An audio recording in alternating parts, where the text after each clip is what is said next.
What's up, everybody? Welcome to Podcast Now. I'm Alex, and in this video, I want to talk about Dragon's Dogma 2 and the review scores that this game is getting. Now, look, a blanket statement, the thing that, we always say in all these videos, scores don't mean everything. What I'm most interested in, right, with these kind of things is what's being said, or even, I guess, what's being shown, right, new footage versus the actual number, 8.2, 8.3. Can you really tell the difference? I know a lot of people go based off review scores. I respect that. I understand it. And the game is getting very high scores, specifically compared to Dragon's Dogma 1, which, as people have historically kind of talked about, right, it was a slow burn. It wasn't really received all that well at launch, at least in the West, and then it kind of grew over time. So right now, sitting at an 87 on PS5 and 88 on Xbox Series X and 90 on PC. So PC has the highest score. However, if you take a look at the breakdown, 54 critics on the PS5, 34 on PC,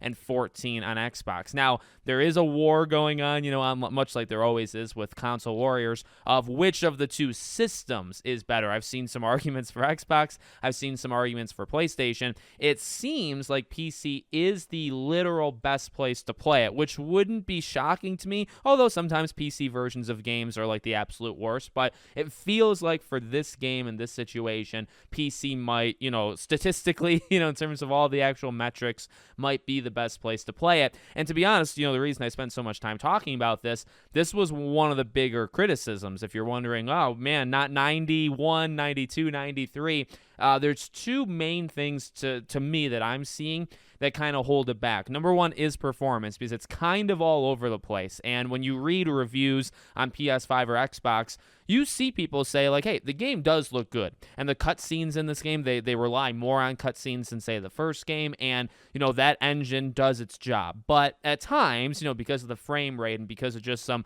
different, again, performance issues, the game suffers. And the game is going to be pulled back score-wise because of it. The other big negative, and then we'll talk pretty much all positives, which is everything else, at least in my opinion. The other big negative that I saw is kind of feeling like it's a little bit in the past, that there's some features of it, and whether it's like I've seen some people talk about like the weight mechanic, right? That like early on, you become very, very heavy because you pick up a lot of stuff, and there's not a real great way of like offloading it. You can give it to your pawns and whatnot, but I've seen some of those like things, those mechanics, some mechanics that weren't improved upon or pushed ahead as much as it should have been. And that seems to be, I would say, a pretty big takeaway, where not necessarily like a safe sequel, but this does everything that the first game did and then some, and improves upon it, but it also doesn't take like gigantic steps like you might think it would, which, whether that's true or false, right, we'll all see once we actually play it. I can get that. And honestly,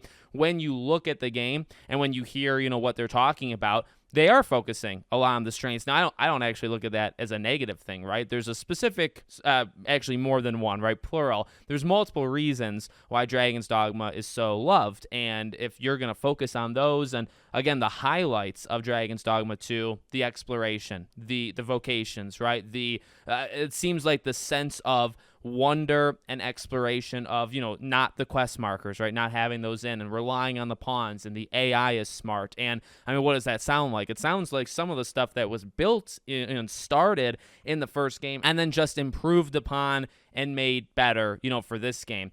Look, ultimately, what these reviews have shown me is much like actually the leaked review of Rise of the Ronin, the strengths that you thought this game was going to have seem to be the strengths that this game has. And to me, that's not a bad thing, right? Like, there's the viral clip going around on social media of like the troll or ogre or whatever, right, falling and basically creating a bridge, and the character walks over it and hits the leg, and it falls. And people are commenting saying like, that's all the time in this game, and it's not scripted, right? There's just random events and this sense of exploration and just random things that'll happen that are insane. And again, that unprompted, unscripted like thing, you really don't see that in a lot of games. I mean, I feel like that's the Monster Hunter kind of vibe, right, going on in the game.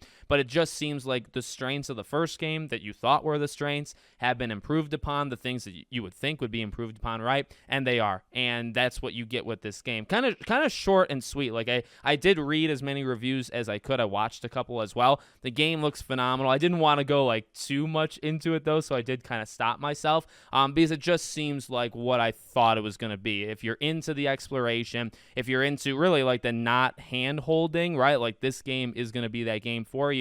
And a couple, just I want to shout out a few other things. So number one, story also seems improved for this game. Again, I mentioned in the beginning, like the engine and the cutscenes, that's there as well. But it does seem like the story across the board in these reviews say, they're improved. Another thing is like the length of time. Now, look, you can lose, your life basically to even the first Dragon's Dogma game, right? Even like the end game content.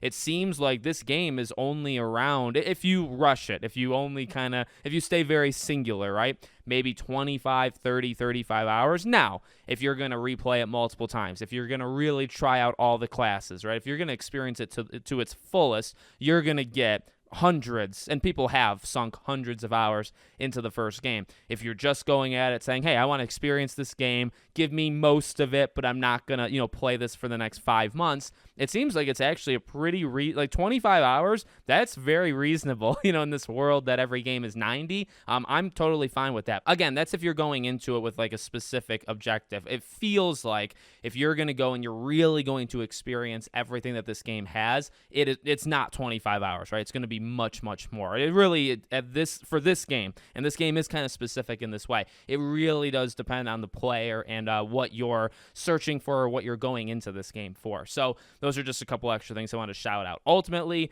it got a high score. I thought it would be in the 90s, but 87. Actually, technically, it was in the 90s if you look at PC. I think this is a phenomenal score. Again, score doesn't necessarily matter, at least to me. It matters what they're saying, and it seems like a Game of the Year contender. It looks like a Game of the Year contender, as long as I kind of skimmed over. I don't want to make light of it. The performance thing, which many games suffer from, and it really hurt even say Jedi Survivor, right? Which I think is one of the better games of last year. Phenomenal game. That game, or the performance, really screwed that game over to a lot of people in the beginning. And I would say rightfully, right, if the game doesn't work for you, literally, doesn't run well, there's absolutely, you have every right, to call it out. So I don't want to skim over that. That could be a big deal. I've seen people talking about it, and ultimately, that the full scale of that we won't know until Friday, or maybe even over the weekend as people kind of get more into it. But if the game holds together performance-wise, I think this is a Game of the Year contender. If the game really suffers with the frame rate and all that stuff, maybe it's not as impactful as I think it is. But again, we're not going to know that, I think, for a few more days. So let me know what you guys think. Make sure, as always, you're subscribed to the channel, bell icon turned on. I hope to see you all on the next one.